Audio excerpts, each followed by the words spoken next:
Carrier. I'm a design engineer on the Fusion team here at Senco. In this video we're going to cover how to replace the piston stop, the piston driver, the sleeve, and the pressure vessel on the Fusion series. This will both apply to the F35 XP and the F35 FRH XP.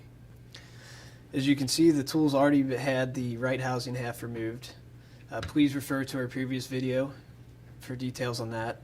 Then also we've removed the magazine. Once again, please refer to that video. The first step is to always depressurize the tool prior to doing this fix. You're going to need a 3mm Allen wrench.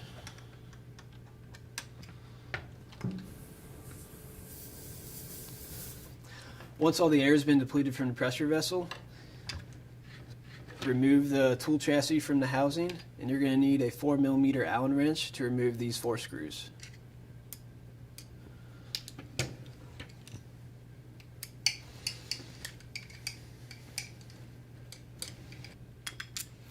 Once you remove the last screw, the pressure vessel can be pulled off. It's easier to twist a little bit.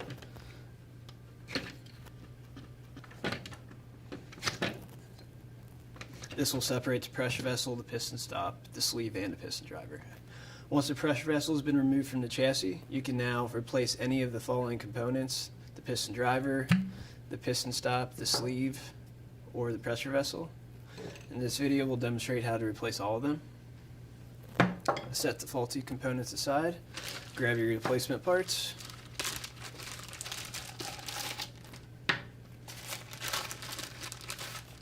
The sleeve and the piston driver should come pre-lubricated when you buy the service parts.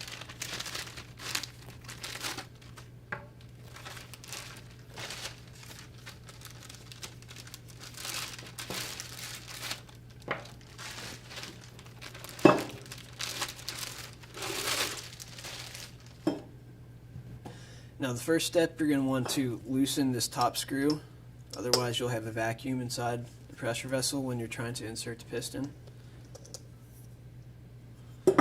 Set the screw aside, we're going to need that later.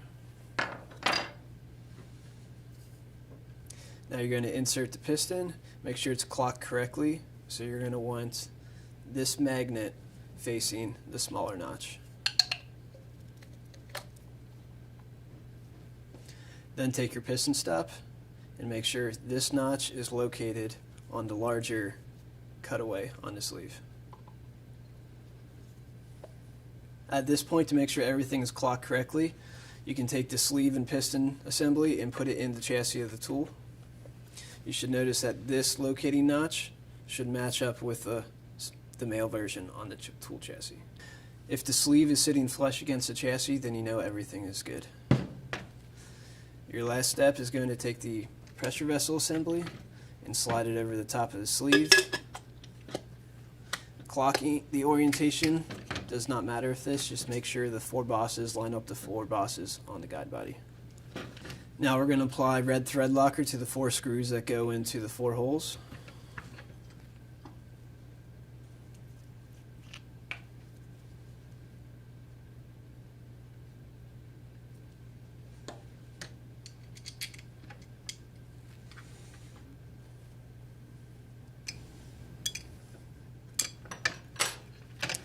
Now we can reinstall our pressure vessel relief screw.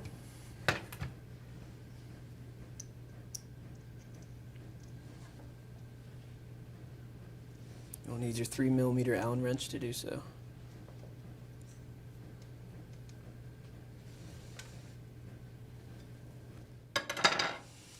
Now that the pressure vessel has been reassembled, place into the left housing half.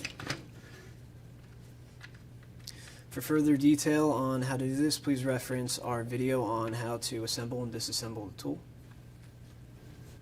Now that the internal pressure components have been replaced and the tool's been refilled, let's do a drive test to verify everything's functioning as it should. Insert your fasteners, let's attach the battery, turn on the tool. So in this video, we've covered how to replace the internal pressure components. Please check out our other videos in the Fusion Framer series. Thank you for watching.